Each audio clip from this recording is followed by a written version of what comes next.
Hi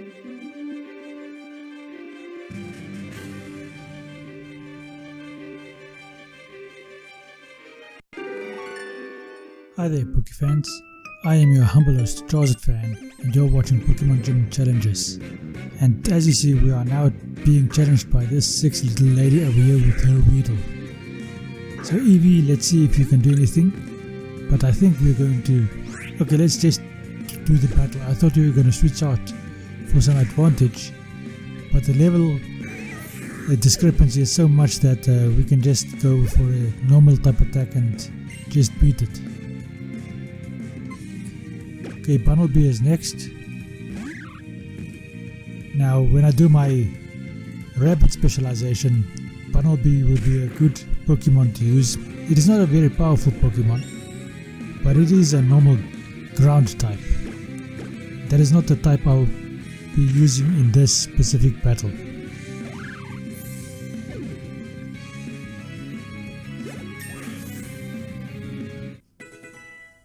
Now if any of you heard that shout in the background, I do apologize for that. The neighbors can be so disrespectful to your audio. And also I do apologize for a kind of slow rollout of these episodes. I hope I do manage to maintain my 2 episodes a week schedule, but load shedding is kind of bad in my country at the moment. It is playing havoc on my schedule. We are experiencing about 8 hours of load shedding a day, and it's usually in the times that I want to do a voiceover or play a game. So I hope that I will be able to play the next series of games, because the load shedding is also playing havoc with that. I would like it if you would subscribe to the channel and share it with your friends. If you like it, leave a like. If you don't like it, leave a dislike. Although the dislike isn't so good for me, the like is even better for me. And I hope I get to 16 subscribers by the end of this series. At the end, I would like to get to 1,000 subscribers and 100,000 views, hours of viewing time, or views actually, so that I can actually get paid and get myself solar panels for my roof, or my parents' roof, so that I can at least have some consistent power so I can play the games. But if that's not to be, then that's not to be. Then I'll have to slow down my schedule a bit. Hopefully it doesn't come to that, but I'll work around it as much as I can. For instance, this specific voiceover, as we now fight a Caterpie with our bird Pokemon, our Pidgey, is being done in 2 o'clock in the morning. I have power now, and it is night, and as you heard, the neighbors are still shouting in the next door. But that is how life goes. You can't always choose your way. Usually I do my stuff during the day. It is much more effective to work during the day when other people are also working. But because of the power situation, you have to adapt. Change your sleep patterns, although I don't sleep very well during the night. Or during the day, I mean. So that was Azurill, a normal type that for some reason evolves into a fairy and water type. Okay, so we've defeated this boy over here with a Charizard backpack. Did any of you see that Charizard backpack? I would have noticed it because of course I am Charizard fan, as I have told you ad nauseum at the start of every single episode. Okay, Ella. She sends out to Pichu. Okay, so this time I'm at a bit of a disadvantage, so I'm going to switch out. And the level discrepancy, or the difference in level, isn't big enough for me to risk it.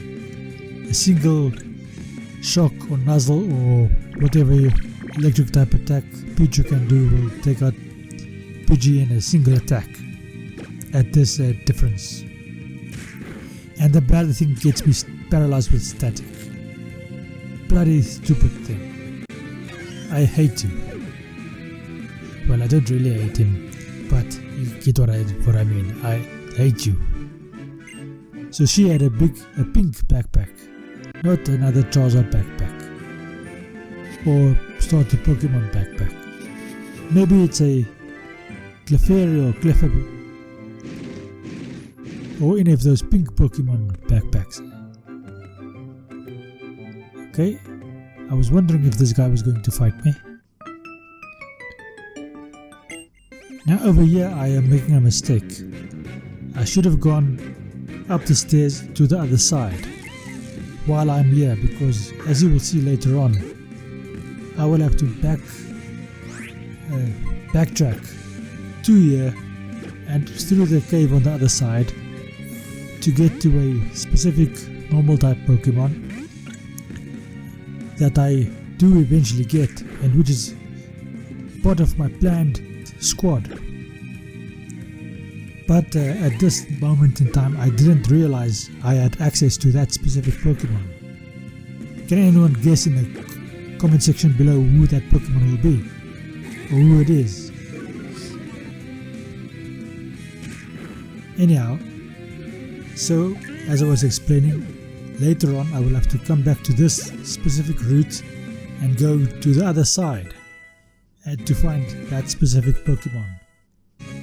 Whereas I could have already got it over here, I will have to do very fine planning in order to not make it faint while I have to try and capture it without killing it.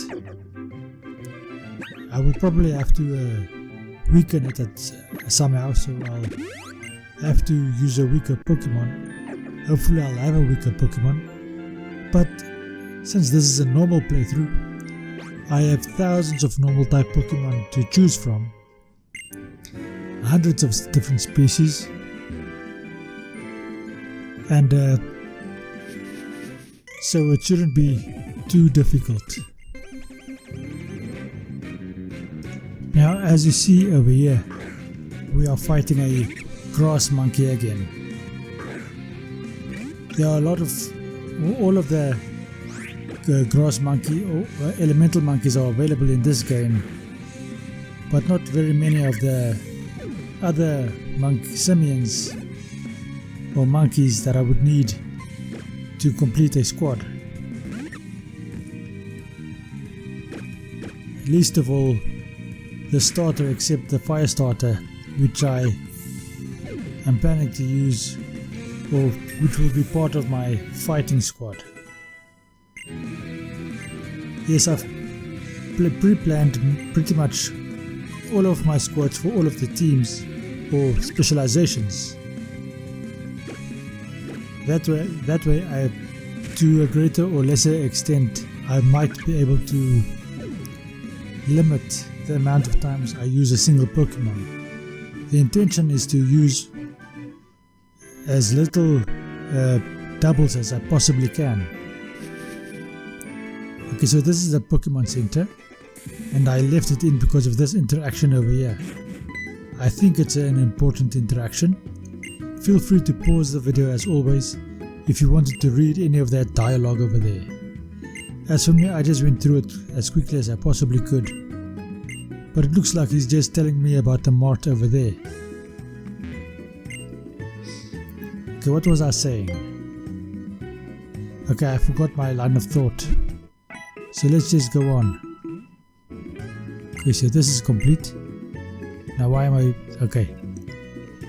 Was I chatting up this Joy over there?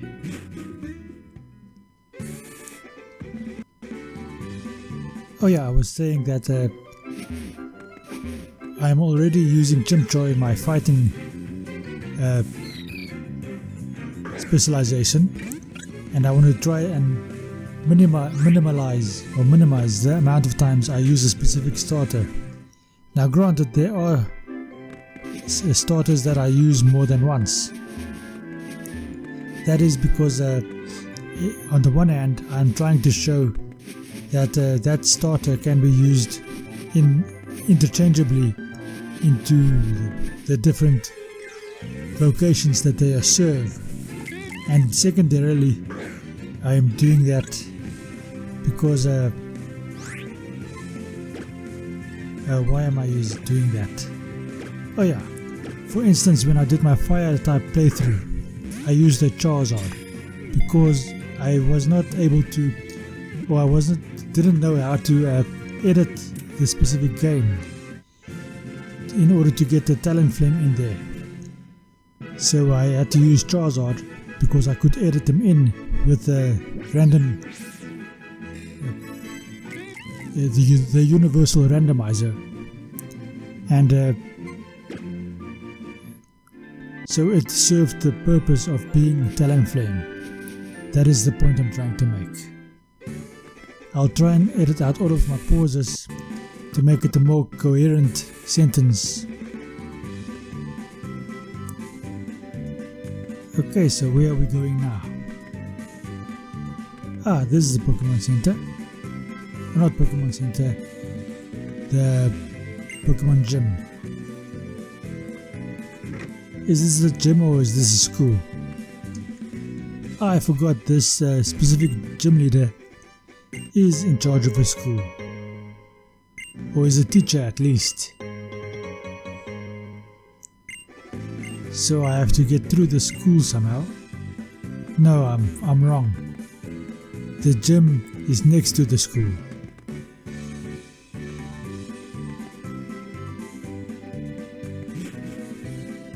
I'm thinking of the wrong game here. My head is with my fire specialization. Check out that series if you like. But this is not where the gym is. I think I have to... No, here is the gym. I thought I had to go on. In this game, the first gym is a bug type gym. In the game I was thinking of, the first gym is a normal type gym. Anyway, come on, let's get to the gym. Okay, that is a school. Here is the gym. Damn, it took me long to get to the gym. Now when I played this game the first time, I struggled my behind off to make the skates work. And after a long time, I realized that the problem was my game controller. Now in this game, I have a proper game controller. So Zigzagoon versus Bidoof, a normal type which evolves into a water normal type. Okay, so I'm switching out Bidoof because he's on level 3. And I actually want him to gain some experience and not die. So Zigzagoon does a tail whip, which I'm not too happy about. But let's see if a tackle can take him out. Almost. That was quite close.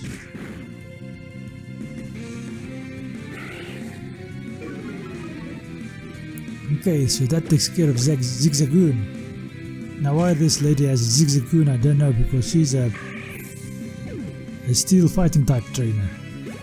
If you get my drift. Well, that's what I assume, it's the same lady. Or maybe it's not, it's someone else. Okay, so just ignore all of that what I was saying. So I get the roller skates. Now they give you instructions on how to use it, but it took me quite a long time to make it work. Luckily, by the magic of movie magic editing, I don't make you sit through all of that struggling. And I managed to do it immediately, you see?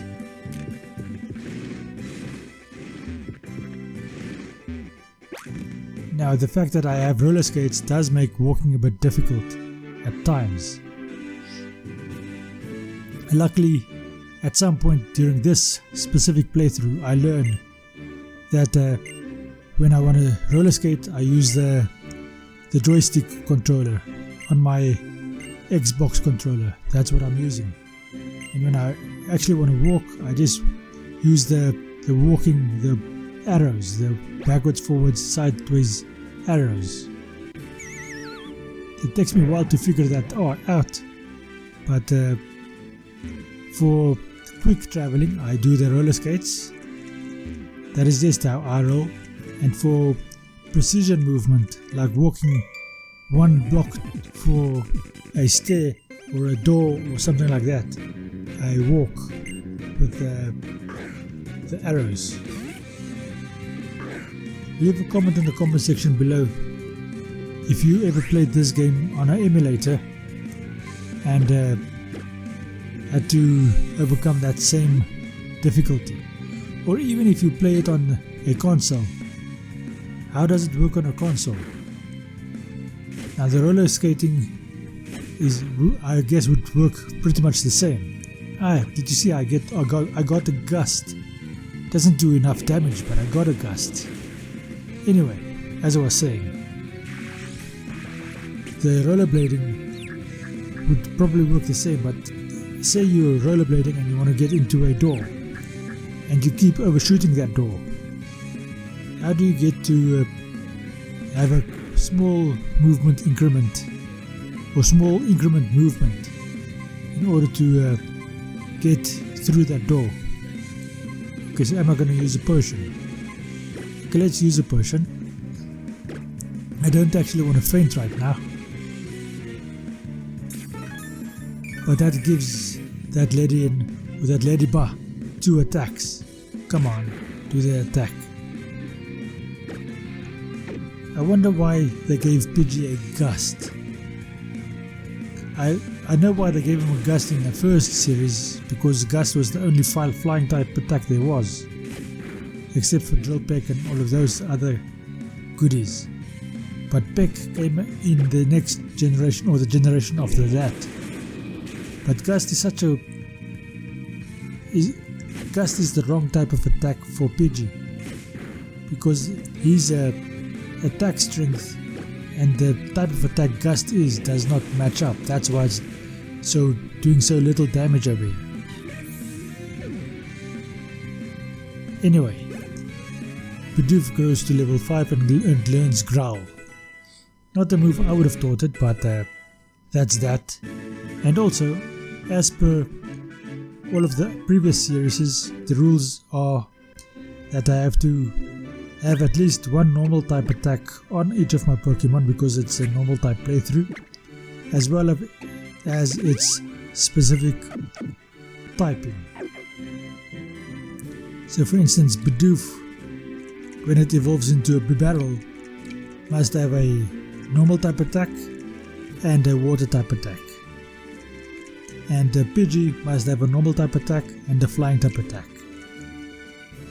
Now Eevee would only need to have a normal type attack, but since this Eevee is actually a Deerling, by definition it will need to have a grass type attack. And since it is a partner Eevee, it is playing the role as a partner Eevee, it will have a elemental attack anyways.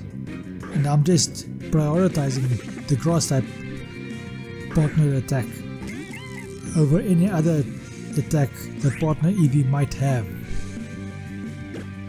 Leave a comment in the comment section if that makes sense to you. As you can tell, I am simping very hard for comments, because people don't generally talk to me very much, and I'm starving for attention over here.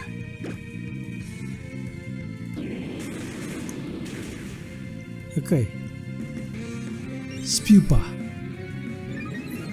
I wonder if I should use a Spupa, or not Spupa as such, but that line of Pokemon one day when I specialize in moths and butterflies. I'm seriously considering that. I have kind of used just about every bug or butterfly or moth bug of all of the series except for the moth in Pokemon Platinum and all of those associated games, and this game. I've never used any of the moths in this game, i.e. this one we've just fought now, which is still in his pupa form. I will have to expand that a bit when I do the Moths series in order to just make a squad. And by definition I will have to use that fire moth, even though I used it in one of my other playthroughs. Maybe I'll have to change one of my other playthroughs if I haven't done it yet. I think I did use it in my fire types, and that is already published. I'll have to go back and have a look at that. But even if I did, then that is just too bad, and I'll have to just deal with it and go on. But with that being said, I could use the ice moth that is in the next generation of Pokemon. Although my emulator for that kind of gives me jip.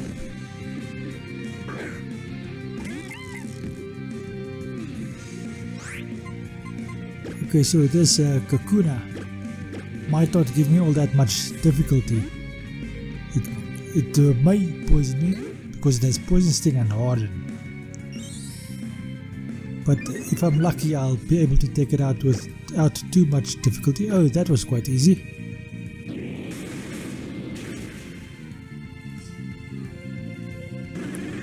So Pidgey goes to level 11.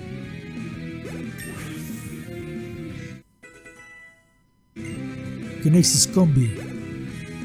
Combi in and of itself is also not too much trouble. Okay, my Pidgey is getting quite high in levels, but what do you expect if you're fighting a bug type gym? This Combi has the ability to evolve. As per that tongue it has above its one head. Now if they made an evolution for the male version, that would be quite nice.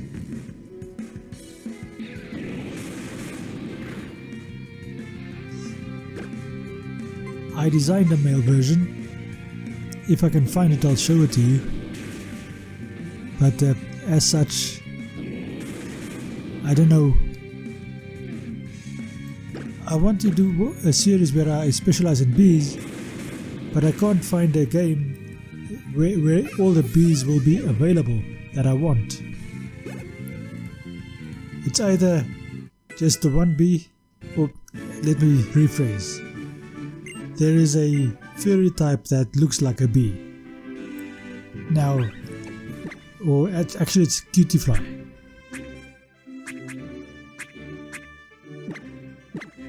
Now, it is never in a game where I can have both a Vespa Queen and a Beedrill.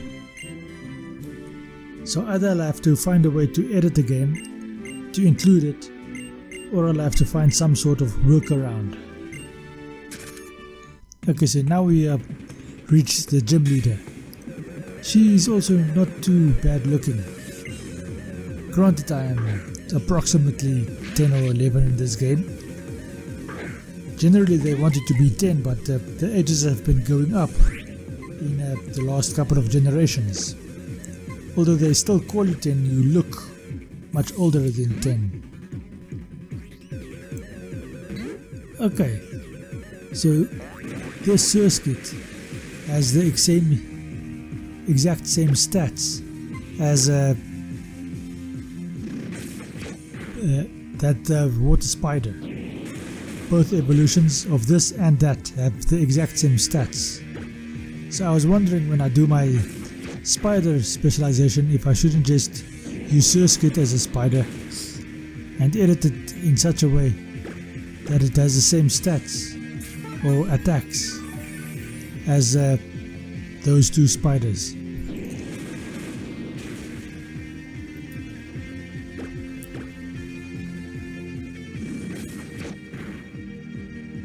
So Surskit is doing quite well.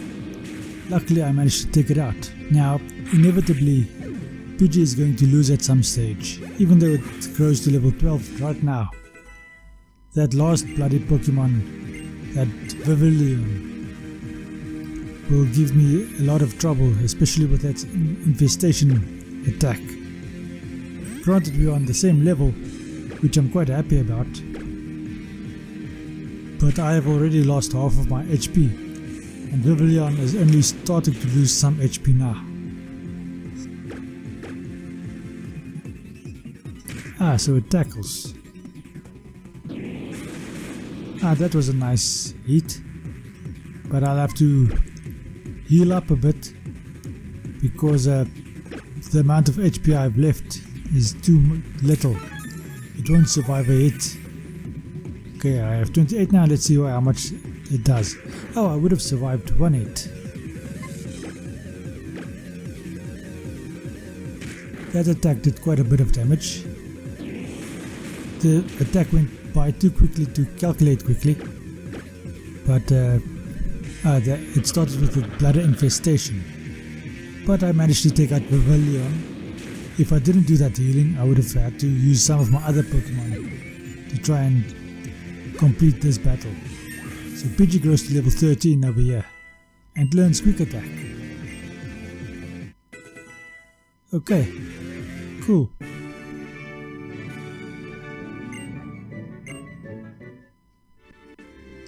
So this game has a very interesting concept of badges. Not as interesting as the other game, but there it is up now. And now there's going to be a very long stretch between this badge and the next badge. And for some reason I am going to struggle my behind off trying to conquer the next badge. But before that happens, there's still a lot of story that we have to complete. Okay, so let's get out of this gym. Go heal up a bit. And then get to... Okay, so what does this old man want to tell us? How do you know I'm a future champ? Do you know that I'm the champ of 3 other regions? Is that why you're calling me a future champ? Okay, now for the Pokemon Center. And then that is going to be the end of this episode. Thank you for watching. I hope you enjoyed this episode and I hope you enjoy the rest of your day. Thank you and goodbye.